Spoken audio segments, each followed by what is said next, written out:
2. An alien experience. How Brian's reptilian side harms. This is how I discovered how Brian attaches implants and weapons. I was in my home. I had come to an agreement with Brian and we were friends. I had not expected any harm from him at all. I was alone and it was evening. It turned out that the draconian entity, see Section 6, had lied as usual to Brian, telling him that I was about to run away from him to another country. This was not true, but had angered Brian.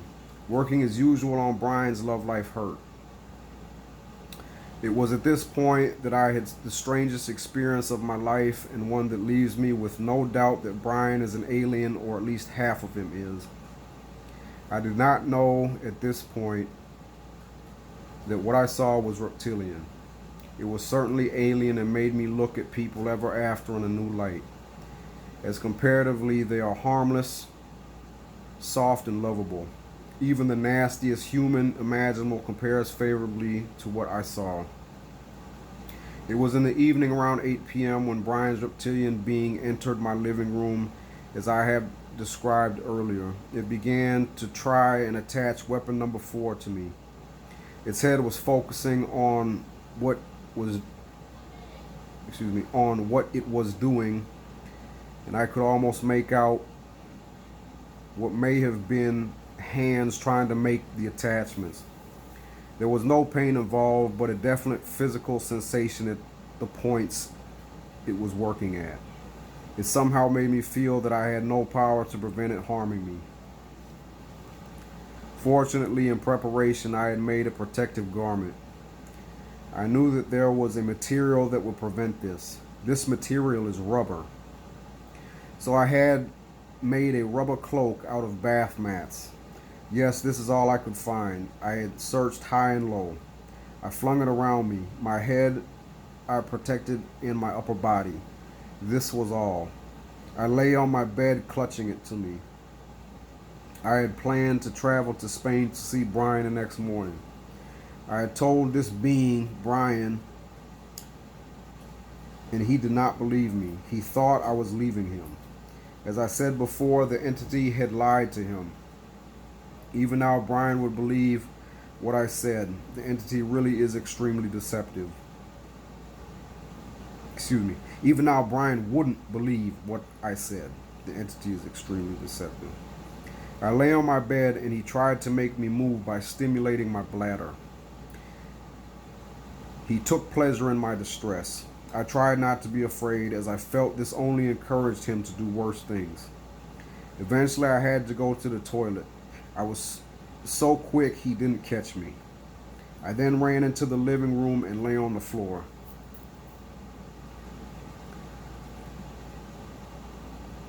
He was on me again behind my head, and I tightened the cloak around my head, making a breathing hole. I could still hardly breathe and had to keep coming up for air, very, very quickly, gasping for breath. He started to find ways in. There was a tickling sensation beginning at a gap in the rubber, and then it would trickle down to my shoulders, constantly trying to get to my shoulders. How could it do it? How could it do this? The gap was minute. What was he using? It seemed to be able to find my body and ran like water through holes. It was a slow movement, like he was manipulating it. I kept moving the gaps in the cloak, and it would stop cutting off his access. This we kept doing for hours, all night. I lay deathly still, and I had to stay like this, as I knew the consequences of his implants were not anything I wanted. I opened the cloak and gasped for air at frequent intervals. I tried to meditate and keep the fear at bay. Panic would make me need more oxygen. At about 3 a.m., something happened that made me understand more about Brian. Brian, as this reptilian being started to talk to the host Brian in Spain, it showed that there were 2 beings in one body, and one of them was with me and one of them was in Spain.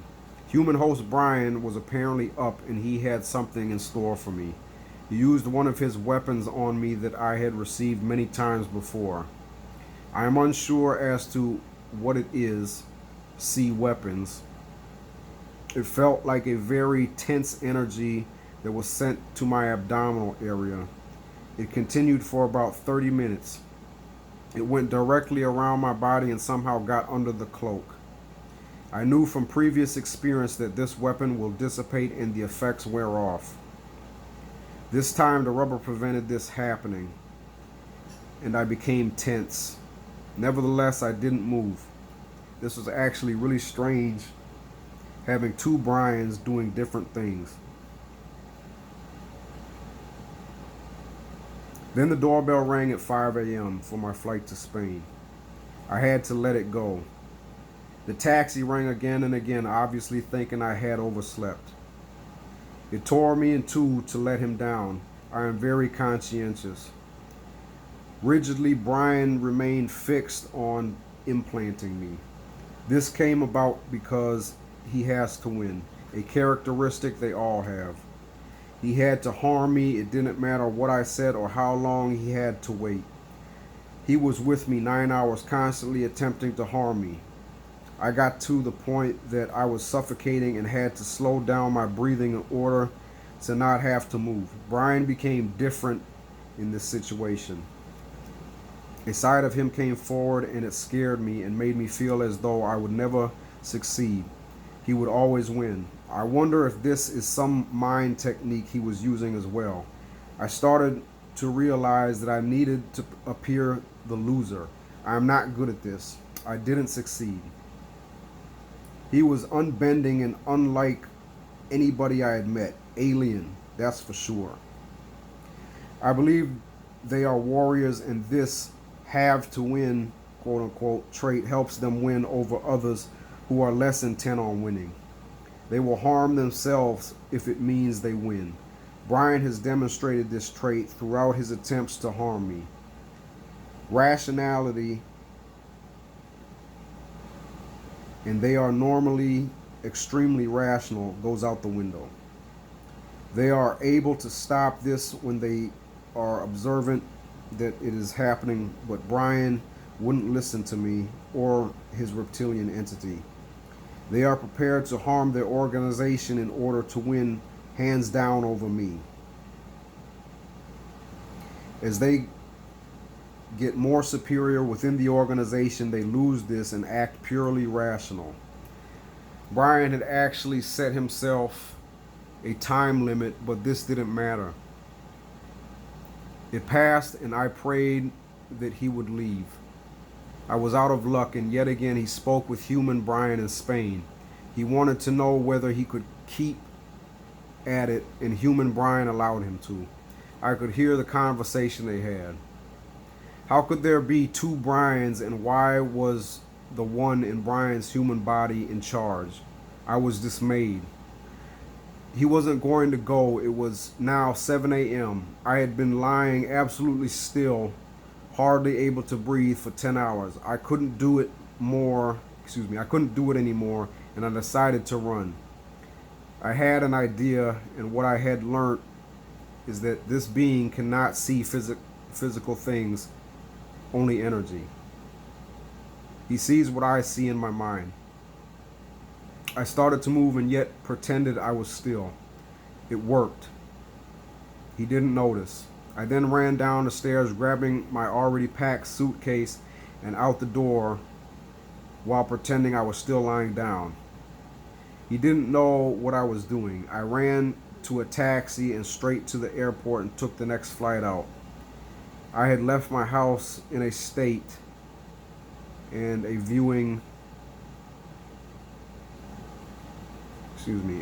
was booked the next day.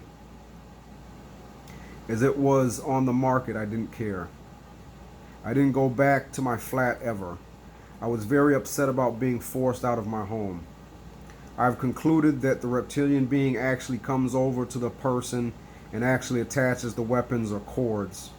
The reptilian can travel vast distances such as Spain to England to do this. However, there is a distance so far beyond that they cannot reach you.